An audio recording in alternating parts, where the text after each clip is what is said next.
नमस्कार, मैं हूं वरुण सिंह और आप देख रहे हैं Bharatvarsh with Varun Singh. Mumbai north west के लिए कैंडिडेट रविंद्र वायकर डिक्लेयर हो चुके हैं। ये शिवसेना जो एकनाथ शिंदे की शिवसेना है वहां से ये कैंडिडेट हैं। दरअसल इस सीट को लेकर एक बहुत ही घमासान था कि कैंडिडेट कौन होगा। अब रविंद्र वायकर जिन्होंने हाल ही में अपना पाला बदला, यानी वो उद्धव ठाकरे के कैंप में थे, उस खेमे से निकलकर वो एकनाथ शिंदे के खेमे में आ गए और उन्हें सीट दे दी गई।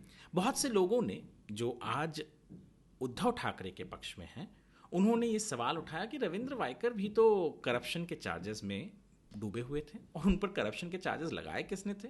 ये भारतीय जनता पार्टी के नेता किरीट सोमैया ने लगाए थे। तो आज कैसे दूध के धुले हो गए? देखिए, राजनीति में कोई भी दूध का धुला तो होता नहीं है, ये बात हर कोई जानता है। अगर मैं रविंद्र वायकर और मुंबई नॉर्थ वेस्ट की ही बात करूं तो वहां से जो उद्धव ठाकरे की शिवसेना से कैंडिडेट हैं, यानी कि अमोल कीर्तिकर, उन पर भी बहुत सारे आरोप हैं। उन पर भी खिचड़ी घोटाला का आरोप यानी करप्शन के चार्जेस लगे हुए हैं। अमोल कीर्तिकर वैसे देखा जाए रविंद्र वायकर के मुकाबले तो नए राजनेता हैं, और गजानन कीर्तिकर जो नॉर्थ वेस्ट के, मुंबई नॉर्थ वेस्ट के एमपी हैं, उनके बेटे भी हैं। यानी वो एक परिवार से आते हैं और रविंद्र वायकर ये एक मजे हुए खिलाड़ी हैं। जोगेश्वरी कॉन्स्टिट्यूंसी को उन्होंने कई बार रिप्रेजेंट किया है, महाराष्ट्र की असेंबली में मंत्री भी रह चुके हैं।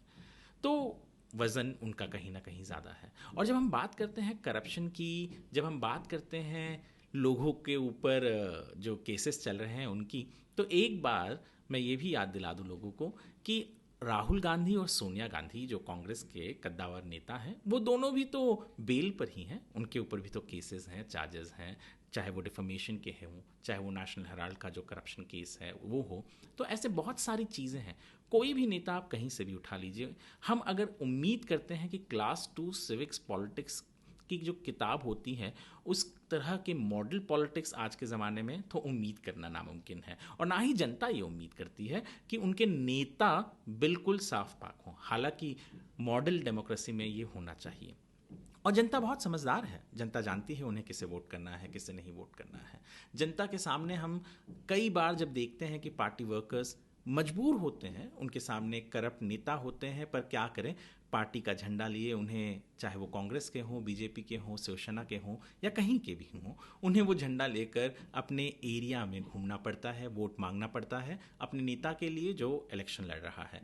करप्शन ये एक बहुत बड़ा मुद्दा है और इस मुद्दे के खिलाफ हर कोई लड़ना चाहता है, हर कोई लड़ने की बात तक करता है। पर जब बात आती है कैंडिडेट्स की, तो अधिकांश पार्टियां और अधिकांश लोग उन्हीं को चुनते हैं जो उस सीट को जीत सकता है या वो सीट को पार्टी के लिए जिता सकता है। तो वो भी एक बहुत मायने रखता है इस पूरे के पूरे परिवेश में, क्योंकि सबसे महत्वपूर्ण चीज़ जो होता है वो होता है चुनाव जीतना।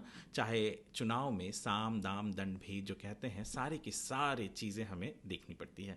तो पॉलिटिक्स जो है, पॉलिटिक्स क्लास 2 की पॉलिटिक्स तो हो नहीं पाएगी यहाँ पर पॉलिटिक्स ज़रूर सुधरनी चाहिए, इसको लेकर कोई भी इनकार नहीं करेगा।